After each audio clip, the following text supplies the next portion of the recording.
Monsieur Lo Abdelaziz. Serigne Mbacké Lo nekk DG bu CROUS bu Thiès. CROUS liggéey bi fu mu toll balaa ñuy ñëw ci lancement bi nga war a dem ci kanam Thiès si liggéey bi fu mu toll foofu. gis naa gars yu bëri nekk ci kii bi ci YouTube bi ñu naan taaral nga foofu defaraat nga ko ba mu gën a rafet. te ji liggéey fan la toll ci CROUS bu Thiès. jërëjëf Ban jërëjëf Soxna Bintu. waaw CROUS na nga ni daaw lañ ñu ko dénkoon. mois de juillet 2024. at bi daal mat na sa ngëm. at mat na waaw. donc mu nekk une administration bu particulière. on gère des étudiants. ñu gérer 4 établissements. muy université Iba Der Thiam école polytechnique école nationale supérieure d'agriculture ak les classes préparatoires aux grandes écoles. donc Thiès pratiquement on peut dire c'est une ville vraiment universitaire. ñu gérer aspect social. le social les œuvres sociales universitaires mooy hébergement restauration la prise en charge médicale en tout cas les conditions de vie et de travail des étudiants. Tout à fait. alors liggéey bi comme ni ñu ko xamee muy liggéeyu administration publique d'abord.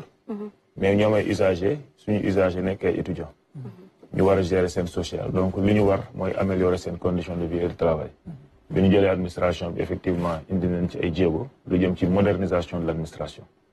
modernisation de l'administration nag boo gisee de manière globale suñu orientation bi nga xam ne président de la République jox nañu ak premier ministre mooy ñu mettre le digital au cœur de cette modernisation. xam naa ni gis ngeen war ngeen a saytu communiqué premier ministre communiqué conseil des ministres démb. Il est revenu largement sur la modernisation de l'administration à travers le numérique. boo xoolee wax na ci courrier yi. mais globalement il a parlé de accélération de la transition numérique. alors boo xoolee adduna bi ni muy doxee léegi gaawaay bi mën na ni numérique moo ko waral.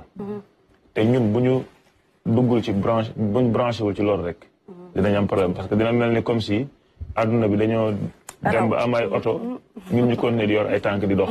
alors que ñeneen ñi oto donc bu ñu bëggee doxin bi gën a gaaw ci wàllu yorin ak ci wàllu surtout service bi ñu war a rendre aux usagers.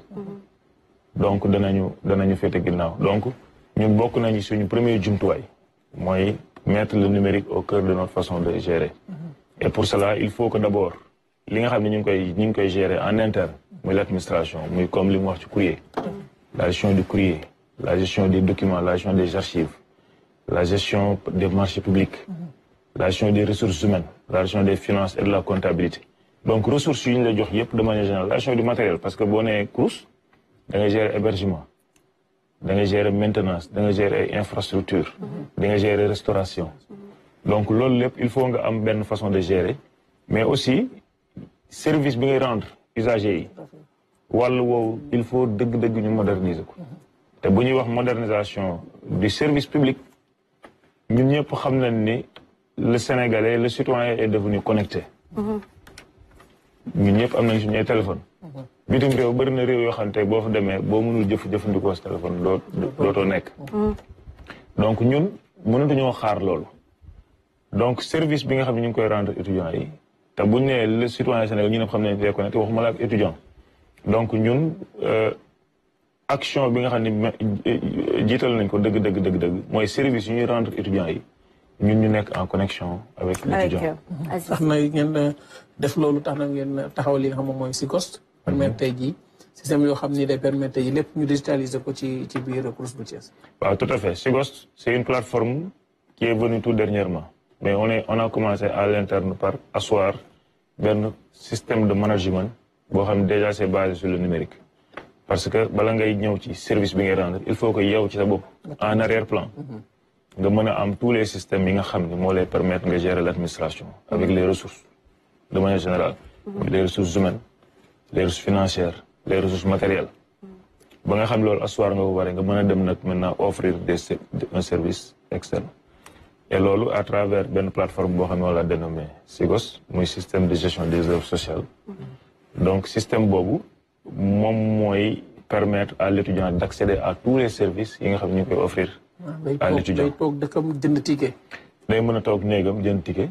ticket restaurant. buy dugg restaurant day fay chambre am. déclarer des pannes par exemple. se faire consulter connaître les services du resto, entrer au resto avec par exemple là, je peux vous montrer que je suis en train de visualiser l'ensemble des étudiants qui sont d'entrer au resto pour prendre leur petit déjeuner. Donc, et là, tu as ici, à chaque moment, les entrées qui se font au niveau du restaurant. Et lolo, pour le faire, il faut que l'étudiant juste soit inscrit, connecté. Exactement.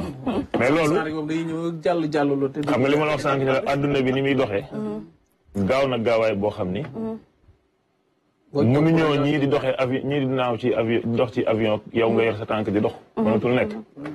donc ñun actuellement gaawaay boobu mooy lii c'est-à-dire restaurant bi bu nit duggee au lieu ñuy jël ticket teg ñuy jël xaalis teg boo paree compter. dugal ci enveloppe. yóbbu ci benn centre ñu comptabiliser. defar facture. envoyer à la direction. ñu war a vérifier. léegi en temps réel tu vois. l'ensemble des entrées suñu paree ba clôturer moi directeur j'ai accès à la facture. C'est excellent. donc loolu mooy rapidité bi la permettre mais en dehors de tout ça. li muy gën a permettre mooy la transparence. C'est ça. l'accès à l'information xam nga démb le premier ministre dans sa communication du conseil dafa wax ni nous voulons une administration puissante modernisée. Administration puissante c'est rien d'autre que ni muy doxee mu gaawaay boo xam ni da ngay mën a am toute l'information parce que dañuy wax ni qui détient l'information détient le pouvoir. Donc cette puissance de l'administration là c'est sur la maîtrise d'abord de l'information. Et tout ce qui peut nous permettre de maîtriser l'information c'est le numérique. Parfait. Alors beneen ponk itam. wala mu àddu ci waaye wane kii bi ngi naan macha allah de. mel ni innovation yi dafa am solo. dafa am solo. am na solo bu baax parce que comme ni mu ko waxee rek adduna day dox. adduna bay jamono buy dox nag da ngay dox ànd ak moom. lii di efficacité lay wone efficience lay wone gérer temps bi mais gérer aussi comptabilité bi nga xam ne day transparent. donc lu dul di ko jaajëfal di ko gën a encourager wax rek lii lañ soxla parce que jot amatul. te dañoo war a avancer. dem tolloog suñu waaw dañoo yónni yàkkamte ju donc lu ñu mën a def pour accélérer rek. ku ci taxaw tam loolu lu ñu war a rafetlu la. encourager ko ci ne ko na continuer ci dynamique boobu. c'est ça surtout dans la transparence. alors am na solo alors beneen ponk itam bu ñu war a waxtaanee bokk na ci lu ñu jublu di transformation. lii di éducation rawatina njàng bu kawe ba tey jii soo ñuy faram-fàccal loolee de manière générale looy wax askan wi. Wow, effectivement, le président de la République va aujourd'hui lancer les travaux de l'agenda national de transformation de l'enseignement supérieur de la recherche et de l'innovation. Milan 2050. Voilà, donc dont j'ai eu l'honneur, le privilège de faire partie du comité d'appui au pilotage. Nous avons installé Chikanam à 9h au CICAD. Donc, effectivement, le système d'enseignement supérieur, lu ñu war a joyanti donc gis nañ ci ay doxalin yoo xam ne àdduna ni muy doxee dafa laaj ñu sopp bokk na ci aspect bu important bu ñu adressé déjà rek mooy l'intégration numérique parce que actuellement ñun bu ñuy wax Sénégal bu ñuy intégration accélération de l'intégration du numérique d'ailleurs mooy thème bi nga xam ne ñun moom la ñu développé bi ñuy présenter suñu plateforme bi hier avant-hier à Thiès.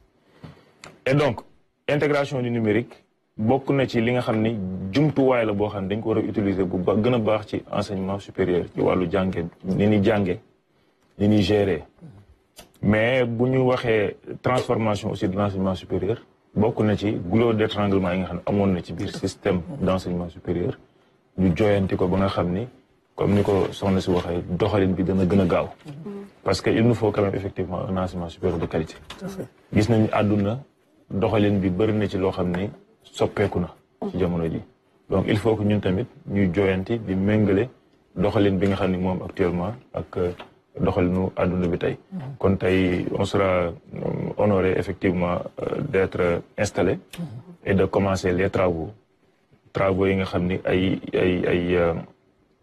lépp loo xam ne ay réformes la yoo xam ne war nañ ko indi système d'enseignement supérieur bu Sénégal maanaam daal réforme yi maanaam ay coppite yoo xam ni de permettre tey jii li nga xam ne mooy enseignement supérieur bi ñu gën ko ñoŋal ba kenn ku ne mën cee gis boppam bu baax a baax.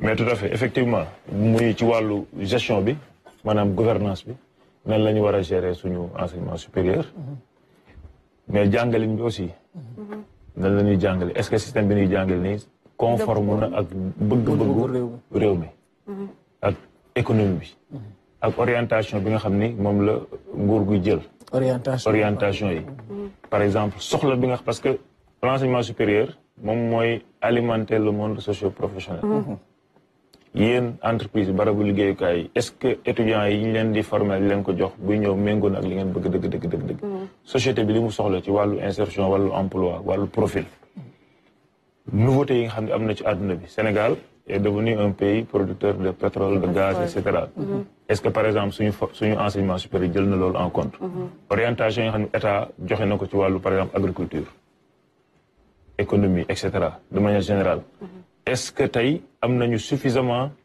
de centres de formation d'établissement d'enseignement supérieur yu ñu permettre tey ñu voilà est-ce que adéquat na dëgg-dëgg ak orientation bi nguur gi jël pour mën a développer suñu agriculture suñu économie suñu pêche et cetera donc loolu lépp ay joyante la yoo xam ne war nañ ko xalaataat xool université ni ñu tëggee ni ñu leen tëggee fi ñu leen positionné ni ñuy fonctionner tout ça maintenant ñu teg ko ci 8 commissions de travail yoo xam ni ñoom ñoo war a tëju mu regroupé nag ay acteurs yu bëree bëri man dinaa fa nekk en tant que représentant de mes homologues directeur des centres des œuvres pour que ñu xool le social universitaire ni ñuy gérer COUD ni ñuy gérer CROUS de Saint-Louis CROUS de Bambey CROUS de Thiès CROUS de Ziguinchor CROUS de Diamniadio CROUS de Sine Saloum problème yi nga xam ne am nañ ko pour gérer les conditions de vie et de travail des étudiants donc aspect yooyu yëpp dinañ ko teg sur la table ñu jooyanti problème yooyu xool yan ban doxalin lañ war a teg pour ñu mën a jooyanti suñu enseignement supérieur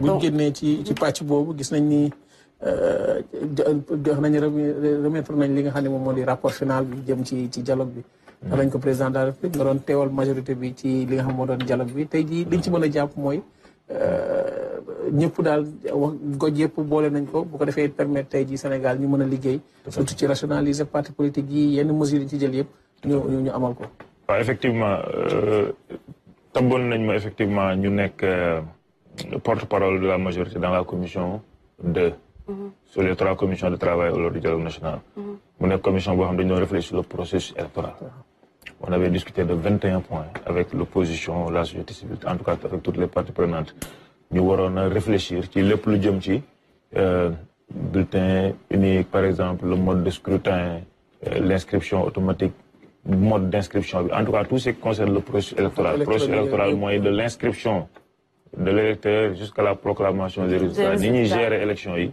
ñu ci doon discuter pour tëgg un mode de vote de gestion de l'élection boo xam ni danañ ci dëppoo acteurs yëpp danañ ci dëppoo pour que ñu réformer le système politique parfait donc loolu def nañ ko muy liggéey bu am solo boo xam ni am nañ ci ay conclusions yu am solo donc jébbal nañ conclusions yi fan yee ci ginnaaw au président de la République démb tamit conseil des ministres le gouvernement jël na ci ay engagement voilà justement président mi ñu naan fii ba ñetti weer daañu taxal ab comité ngir rek ñu mën a jël loolee donc pour dugal ko suñu ordonnancement juridique on va dire donc ñu jàpp ni lu bàyyeekoo ci dialogue bi tey jii taxaw ngeen pour jëfee ko tout à fait gouvernement bi ñu am nii c'est un gouvernement d'engagement bu ñu jëlee ay engagement dañu koy jëmmal ci nu mu gën a gaawee le président de la République l'avait dit à l'entame du dialogue waxoon na ni bu ñu demee ba tënk dara ci dialogue bi danañ ko appliquer